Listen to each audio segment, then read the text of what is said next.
हैं, दिल्ली की सत्ता का रास्ता लखनऊ से होकर गुजरता है और लखनऊ की सत्ता का रास्ता ओबीसी वोट बैंक से गुजरता है। जिस दल के साथ ओबीसी वोटर लखनऊ में उसी की सरकार, और इसलिए हाईकोर्ट के आदेश के बाद भी योगी सरकार बिना ओबीसी आरक्षण के चुनाव कराने से इनकार कर रही है। सरकार ने तो बाकायदा ट्रिपल टेस्ट के लिए आयोग का भी गठन कर दिया है, और ऐसा इसलिए क्योंकि बीजेपी बिल्कुल भी नहीं चाहती कि सरकार की छवि पिछड़ा विरोधी बने। लेकिन विपक्ष बार बार सत्ताधारी दल को ओबीसी विरोधी करार दे रहा है, और इसका सबसे बड़ा कारण है बीते चुनाव में बीजेपी को मिला ओबीसी वोटर्स का साथ। विपक्ष की चाहत है कि 2024 में किसी भी तरह ओबीसी वोट बीजेपी से छिटक कर उसके पास आ जाए। तो आज खास पैनल के साथ चर्चा में इसी पर करेंगे, लेकिन सबसे पहले एक खास रिपोर्ट आपको दिखाते हैं।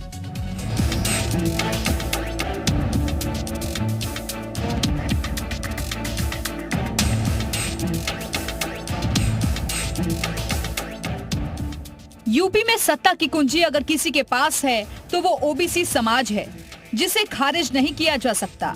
और निकाय चुनाव को लेकर जो कोर्ट का फैसला आया, उसके बाद पार्टियों का रुख इसकी एक बार फिर तस्दीक करता है। सरकार ने कहा कि वो ओबीसी आरक्षण के बिना चुनाव नहीं कराएगी। अखिलेश, मायावती, आम आदमी पार्टी के नेता संविधान की दुहाई देकर सरकार को घेरने लगे। योगी सरकार को आरक्षण विरोधी और ओबीसी विरोधी बताने में जुट गए।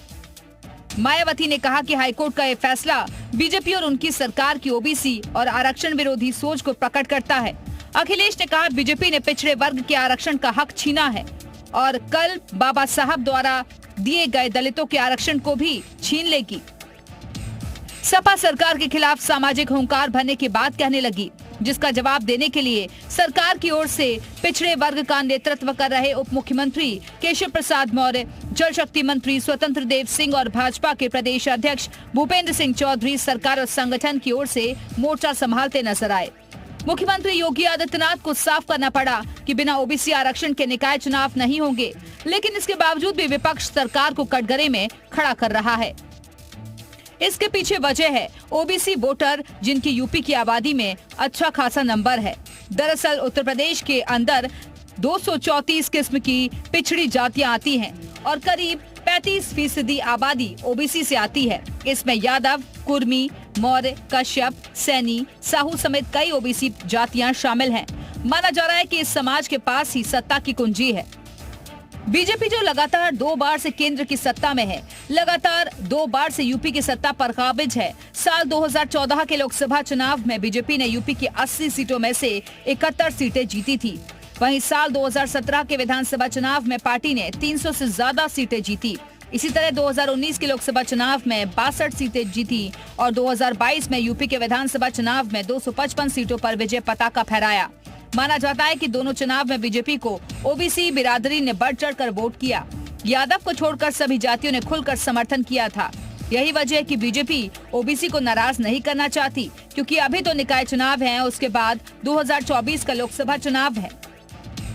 इधर समाजवादी पार्टी जो दलितों और अति पिछड़ों पर फोकस बढ़ा रही है, सपा ने विधानसभा चुनाव के दौरान लोहियावादी और अम्बेडकरवादी को एक मंच पर आने का आह्वान किया था। नतीजा रहा कि सपा का वोट बैंक करीब 36% तक पहुंच गया। सत्ता से भले ही सपा दूर रही, लेकिन वोट बैंक बढ़ाने से शीर्ष नेतृत्व गदगद दिखा। उपचुनाव में भी ये रणनीति अपनाई गई और सफल रही।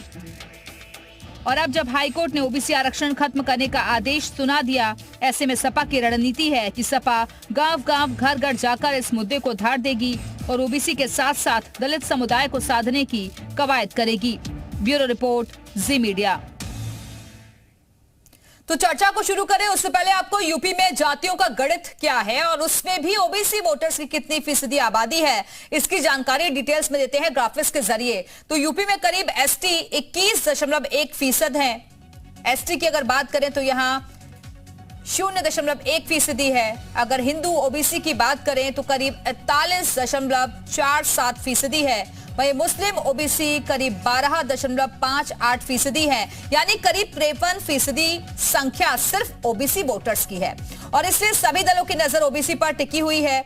सामान्य वर्ग हिंदू करीब यहाँ 18.92% है, तो वहीं सामान्य मुस्लिम करीब 5.73% है। अब आइए आपको बताते हैं कि आखिरकार ओबीसी जातियों की हिस्सेदारी कितनी है। तो वो भी आपको ग्राफिक्स के जरिए जानकारी देते हैं। उत्तर प्रदेश में उस पर भी नजर डाल लेते हैं।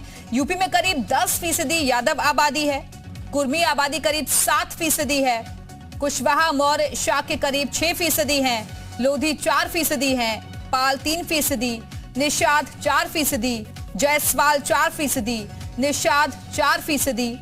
ये हम आपको बारी बारी से बता रहे हैं कि किसकी कितनी आबादी है। प्रजापति करीब 3% हैं, राजभर और गुर्जर 2-2% हैं। तो ये ओबीसी जातियों की हिस्सेदारी हमने आपको बता दी। और अब